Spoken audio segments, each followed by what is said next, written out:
Guys, what's up? I hope you're well. Big update today, but first a story. You ever had a solution to a problem that was perfect? It just worked. It was everything you needed it to be until it wasn't. That is what happened to us with the Avantis. This is our front of house area, and for the last 2.5 years, right here has set an Allen and Heath Avantis. It's been absolutely incredible. It has so much I/O and so much processing power in such a small condensed package that actually, as much of a rocket ship as it is, was really easy to train volunteers on how to operate, at least for a Sunday morning scenario. But as you can see, that's currently not the case. Here sits an SQ6.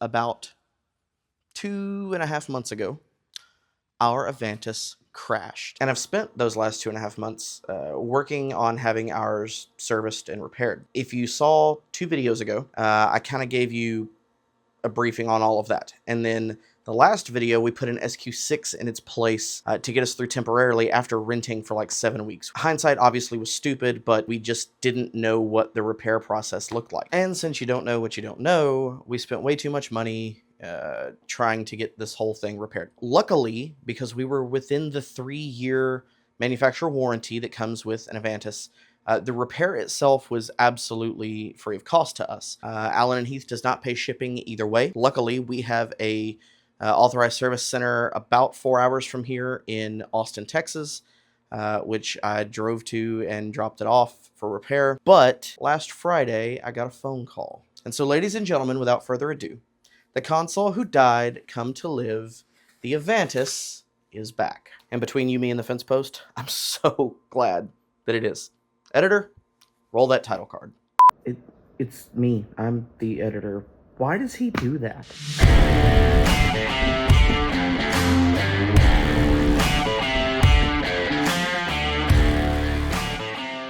So yes, we are putting the Avantis back in today. Now, here's the thing.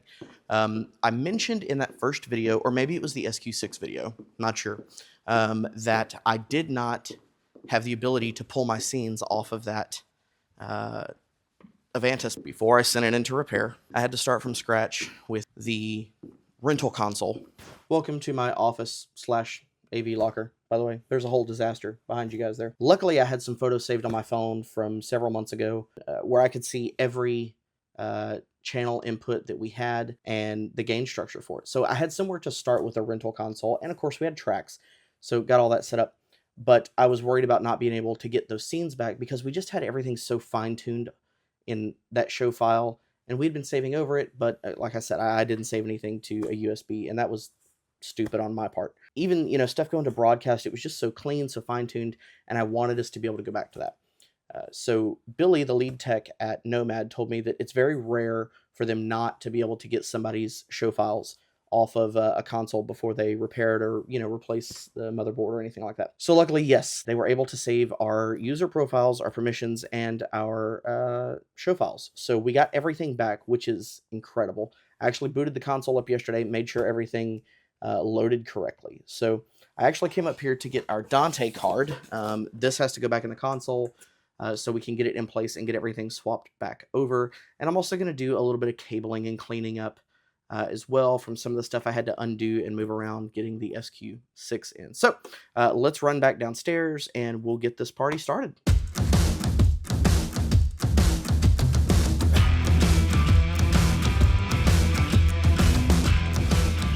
I've got the Avantis here. I'm fixing to get the SQ6 pulled out of the way. Then I'll get everything hooked back up. We'll run some tracks through it, make sure everything's operating the way it should be.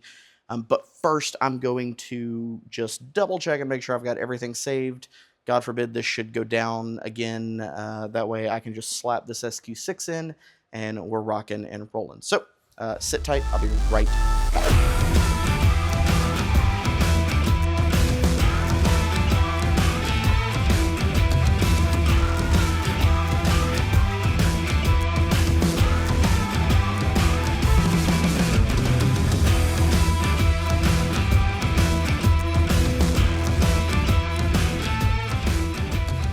Okay, everything powered up just fine, and we're fixing to get some tracks running through this, but first I want to tell you about a couple of things I'm doing to help protect our investments. If you're using an Avantis or looking at an Avantis, you know that these consoles are anywhere in the neighborhood of between $14,000 and $16,000 right now, depending on where you get it from. And just a few years ago, when we got ours, you could get it around 10 without the deep pack. We got a much better deal on it because we bought a lot of stuff at one time, but even with that, the price is just ridiculous. So I want to be a good steward of the Lord's finances. So what I've done is put a couple of power conditioners in here that sequence off of each other. The first one in the sequence has stuff like computers on it that control our lights that needs to stay on. But the second one has our console and our mic system on it, our antenna combiners, things like that. I know some of you are running to the comments as fast as you can to tell me that I shouldn't be using power conditioners on stuff like this, etc., etc. But they've protected us thus far. And the second one in the sequence that's got the console and everything on it gets powered off at the end of every use. If you saw the first video in this series, you know that the working hypothesis between Nomad and Allen and Heath is that the surge that's taking out these main boards is not actually from power, but it's hitting through the network card over the Cat6 cable. Now, unfortunately, the only solution that Nomad is giving at this point, bear in mind, Allen and Heath has not confirmed nor denied any of this, and they've not issued any type of solution to the service centers. But Nomad, our service center, the only solution they're suggesting at this point is to, in an install situation like we have here, in between uses, when the console is not in use and it's off, unplug all the network cables from the back. We are running 3 currently: the network control cable, the primary Dante, and secondary Dante.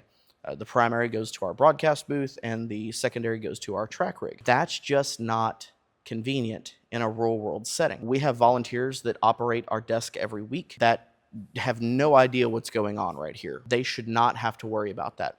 So I'm not going to ask a volunteer on a week that I'm not here or can't be here to come in and plug everything into the back of the console and make sure they get it right, and then troubleshoot it over the phone with them when it's not working. That's just not realistic. So as for right now, my plan is to keep everything plugged in.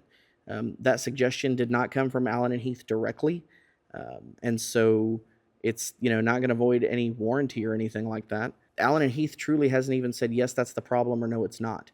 Their communication back to Nomad after they received the logs was, yeah, the board's fried, just replace the board. That was it. If you're touring with one of these, or you're a mobile church that's taking everything apart every week, you probably don't have anything to worry about at all. But if you're using one in an install scenario like we are, roll the dice, I guess. I've had this console for 2.5 years and never had a problem like that out of it, and we've had some massive storms roll through here. Granted, storms can do freak things, I get it, but there's nothing that says that's what caused that at that moment in time. I'm going to continue to leave everything plugged in and power down both my front of house and back of house racks when the console's not in use. And if it happens again while a big storm rolls through, okay, now we've got 2 data points to work with. That's kind of where I'm at with this. Let's get some tracks running through this thing and just make sure everything operates as intended.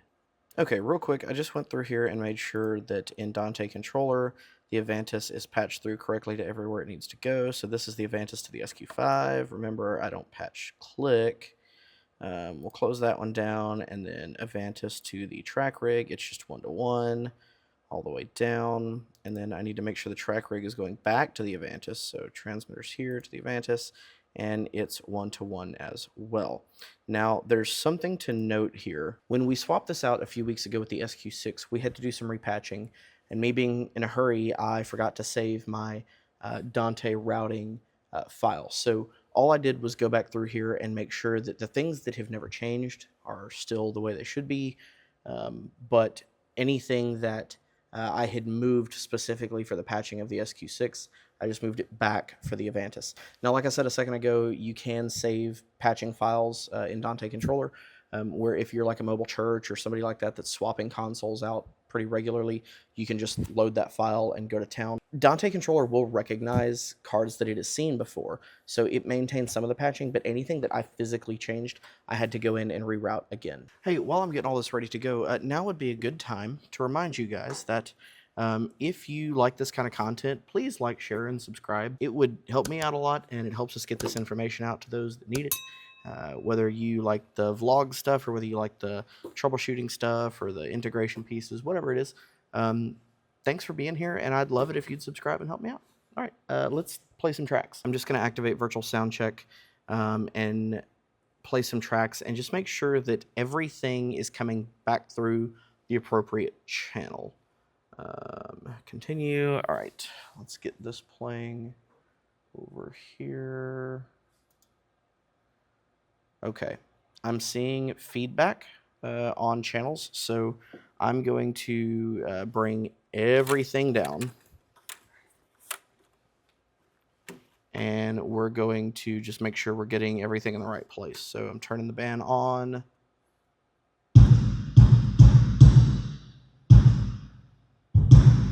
Okay, kicks coming through. Snares in the appropriate channel. Hats there.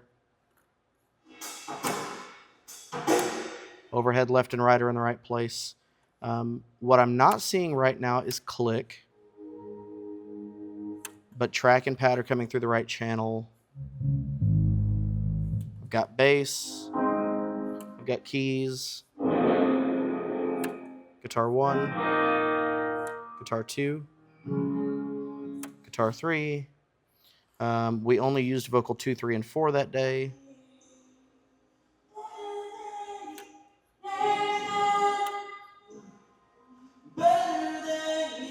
Okay, so we have, it looks like everything going through the correct channel, except I wasn't getting click. So I'm going to check that real quick. Okay, so click is fixed. I guess it turns out on those tracks, for whatever reason, the click was not armed to record that day. But the other set I pulled up also had vocal 1 in it. So it's coming through appropriately as well. Yeah, so we've got everything coming through in the correct place, which tells me that at least back from the track rig to the Avantis, everything is patched in Dante correctly, and that means that the channels that I have set to replace my regular I/O patching for virtual sound check are in the right place as well. What this confirms for me is that my regular I/O patching is correct. So all that is good to go. The other thing we need to do real quick is just make sure that all the patching for broadcast is coming through accurately as well. Now, one of the reasons we went with the Avantis to begin with was because, as I mentioned in a previous video, the way virtual sound check is integrated into the console. So not only is it great for tracking and the Avantis, but it also means that I don't have to send a separate set of Dante channels to my SQ5 for virtual sound check.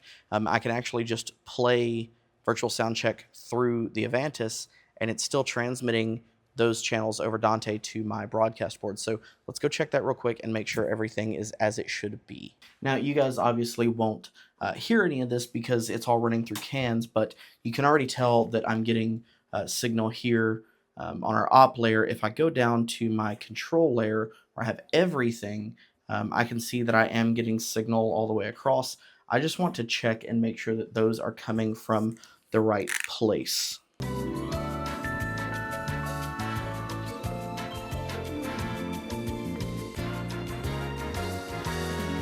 Okay, everything in broadcast checks out, and what that tells me is that my entire Dante ecosystem here, or my Dante network, is routed correctly.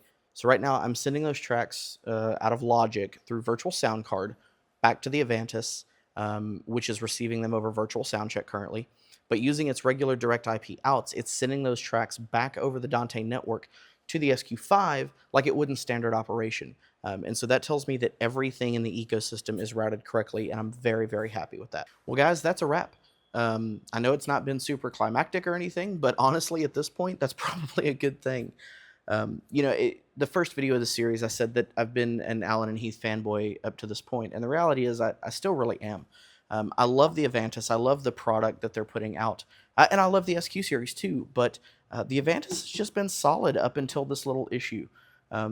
And, you know, it might not be this Cat6 static network card storm thing that Nomad is talking about. It may have just been a failed component, but on the other hand, it could be. Only time will tell, and I'll keep an eye on this and let you guys know if anything comes up or anything changes in status with this. But as for now, like I said earlier, if you haven't subscribed already, man, I would love that. If you'd subscribe to my channel, share this stuff, like the video, it helps me out and it helps me get this stuff out to people that need it. So that's all I'm really trying to do here is share the things that I've dealt with and how I fixed them and all that kind of good stuff, just for the sake of the kingdom. So that said, there's one more thing you guys need to know about. If you have wanted at any point to reach out to me and ask questions or discuss the needs of your worship ministry, there is a way you can do that now. Down below in the description is a link that you can click that will take you to my website where you can fill out your information and choose a time. And then you and I can sit down for either a half hour or an hour and discuss whatever that is. I can answer your questions and things like that. And if I don't know that answer, we'll find that answer together. My goal is to help equip you to meet the needs of your worship and production ministry. So if that's something you're interested in, click that link down below and schedule a time with me. But as for now, thanks for hanging out, and I'll see you guys real soon.